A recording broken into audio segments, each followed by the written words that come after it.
Hollywood, Bollywood, politics, glamour, fashion, education, lifestyle. Only on Desire News.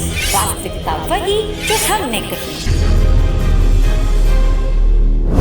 नमस्कार दोस्तों, मैं Sanjeev Sharma Dzire news से आज फिर आपके सामने एक ऐसी सेलिब्रिटी को लेकर आए हैं कि जिन्होंने अपनी ज़िंदगी की शुरुआत, जिनकी शादी 22 साल के अंदर हो गई और 22 साल की शादी के बाद फिर धीरे धीरे लाइफ को किस तरीके से चेंज करके और वो मॉडलिंग की दुनिया में आए, मेकअप की दुनिया में आए। तो आज हमारे साथ है रीमा वर्मा। रीमा वर्मा जी, आपका डिजाइन न्यूज में स्वागत है और आप अपने बारे में दर्शकों को बताएं कि किस तरीके से आपने अपनी ज़िंदगी की शुरुआत करी। हमारे कल्चर में, हमारे इंडियन कल्चर में लड़कियों को जल्दी शादी के लिए फोर्स किया जाता है। मैं भी उसी फैमिली से थी। मुझे कहा गया कि शादी कर लो, सेटल हो जाओ। छोटी सी उम्र में 22 साल में शादी कर ली अपनी फैमिली की मर्जी के साथ। कुछ ऐसे हुए प्रॉब्लम्स जिसको सरवाइव करते करते 5 साल के बाद मैंने एक ऐसा कदम उठाया जिसको हमारे सोसाइटी में अच्छा नहीं माना जाता। वो एक ऐसा वर्ड है तलाक। वो मैंने अपनी जिंदगी में अपनाया। वो इसलिए अपनाया क्योंकि मुझे अपनी लाइफ में कुछ अचीव करना था। क्योंकि मैंने अपनी शादी के दौरान ये चीजें सोची कि ये मेरी जिंदगी नहीं है। किसी के लिए रोना, किसी के लिए दबना, वो चीज मेरी जिंदगी नहीं है। मैंने वो चीज अपनी लाइफ में चेंज करने की ठानी। मेरी फैमिली ने मुझे सपोर्ट करा, सोसाइटी की परवाह ना करते हुए मुझे उस चीज के लिए इनकरेज करा कि नहीं, तुम अपनी लाइफ अब आगे अपने हिसाब से जियो। फिर मैंने 2019 में डिवोर्स लिया।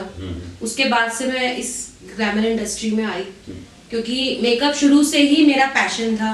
मैं करना चाहती थी उस लाइन में कुछ, वही चीज मैंने पैशन अपना प्रोफेशन में बदला।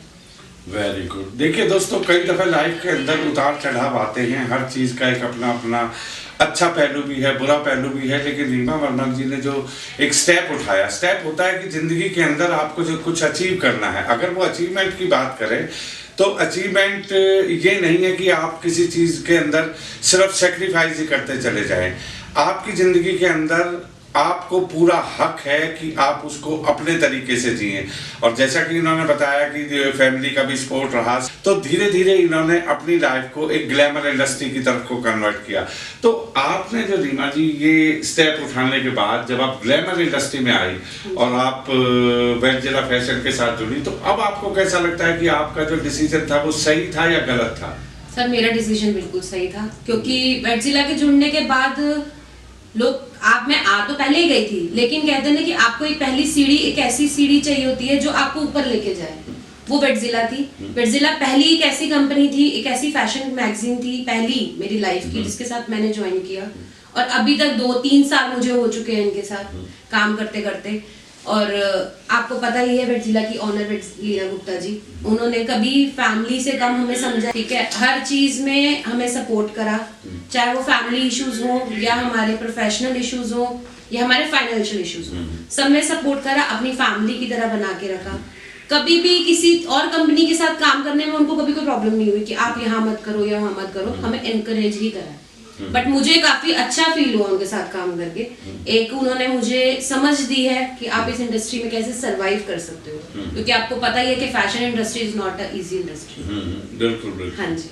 तो दोस्तों देखिए, एक और अच्छा क्वेश्चन हमारे सामने आया है कि वो सब जानते हैं कि फैशन इंडस्ट्री कोई नॉर्मल इंडस्ट्री नहीं है, ये ग्लैमरस इंडस्ट्री है। इसके अंदर भी अच्छे बुरे लोग हैं। तो आप रीमा जी एक दर्शकों को और बात बताइए कि आपके फ्यूचर प्लान क्या है, आप कहाँ जाना चाहती हैं और किस तरीके से अपनी जिंदगी को, कहाँ आप आगे आने वाले 10 साल में क्या एक्सपेक्ट करती हैं कि कहाँ पहुंचेंगे आप? सर, अब हर कोई अपनी लाइफ में सक्सेसफुल तो होना चाहता ही है, वैसे ही मैं भी चाहती हूँ जी। लेकिन मेरी नॉर्मल लड़कियों से थोड़ा सा डिफरेंट है क्योंकि आई एम डिवोर्स्ड। उसे कहने में मुझे कोई शर्म नहीं है क्योंकि वो मेरी पार्ट ऑफ लाइफ है।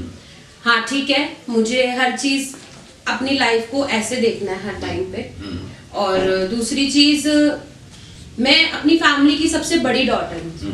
मेरे बाद मेरी एक सिस्टर है, फिर ब्रदर है। तो मैं यही चाहती हूँ कि मैं अपनी फैमिली की बेटी नहीं, बेटा बन के दिखाऊं। अपने माँ बाप, पापा तो मेरे अब रहे नहीं, तो मम्मा का सबसे बड़ा बेटा बनूं और आगे जो उनकी प्रॉब्लम्स उन्होंने अपनी लाइफ में देखी हैं उन्हें ना देखनी पड़े आगे इन फ्यूचर। और दूसरी चीज, हर कोई फेमस होना चाहता है, मैं भी होना चाहती हूँ, वो सब चीजें अचीव करना चाहती हूँ जो एक सक्सेसफुल लेडी चाहती है।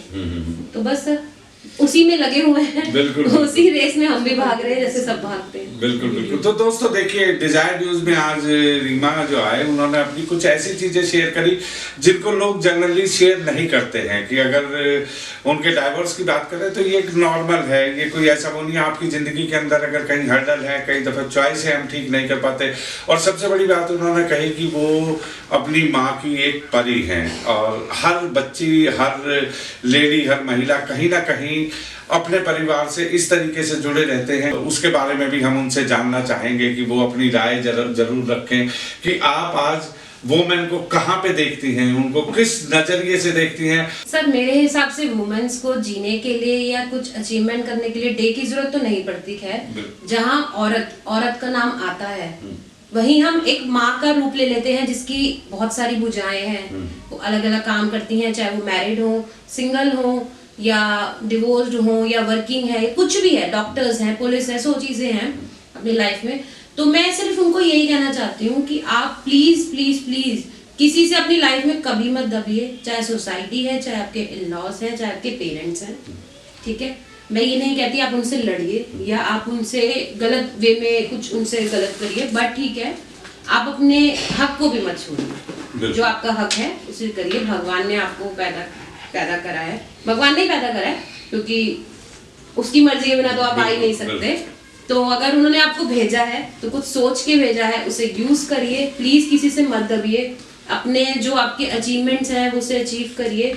बस इतना ही कहना चाहूंगी कि किसी से दबने की जरूरत नहीं है कभी लाइफ में, क्योंकि दब के कोई फायदा नहीं है। बिल्कुल। तो दोस्तों देखिए, रीमा वर्मानी जी ने जो बात बताई है उसके लिए मैं एक चीज जरूर कहना चाहूंगा कि नारी को किसी भी चीज की जरूरत नहीं है आज के टाइम में। उनको अगर कोई जरूरत है तो सिर्फ एक सेल्फ मोटिवेशन की है। आपस में वो एक दूसरे से प्यार बनाए रखें। और समाज के लिए ये कल्पना करना भी मुश्किल है कि हमारे साथ अगर नारी नहीं है तो हम उसकी कल्पना भी नहीं कर सकते। और जैसा उन्होंने कहा कि जिंदगी में दबना नहीं है। दबना उनका ये नहीं है कि आपको कोई प्रेशर डाल रहा है या जो उनकी इच्छाएं हैं, आप लोगों की जो इच्छाएं हैं, एक महिलाओं की जो इच्छाएं हैं, उनको सामने लेकर आए। आप अपनी इच्छाओं की पूर्ति करें। आप किसी भी उसमें रहें, आपका रूप कोई भी हो, आपका रूप एक माँ का रूप हो, एक बहन का रूप हो, एक पत्नी का रूप हो, रूप कोई भी हो सकते हैं, लेकिन उसके साथ साथ आपकी अपनी इच्छाएं भी हैं।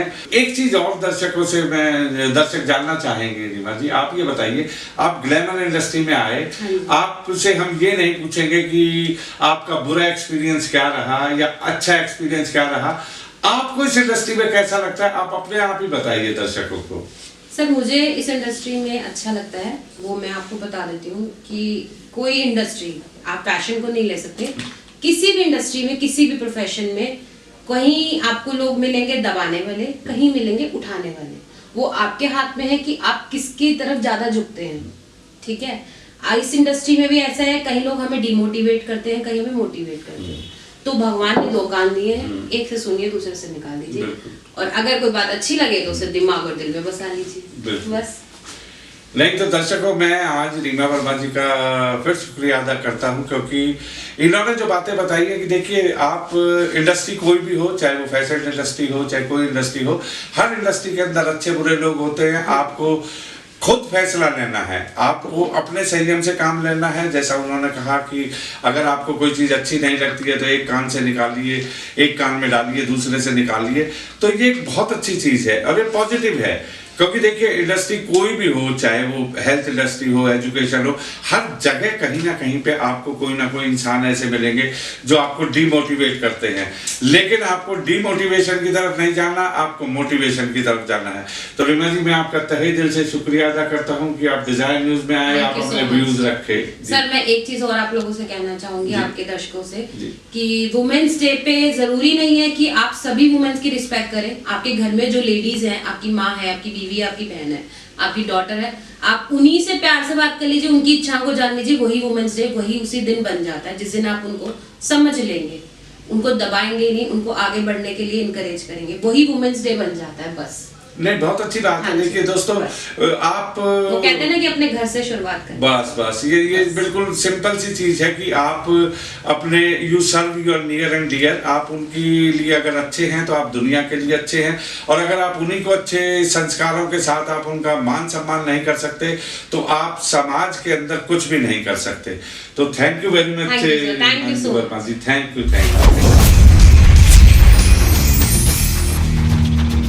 Only on Desire News, वास्तविकता वही जो हमने कही।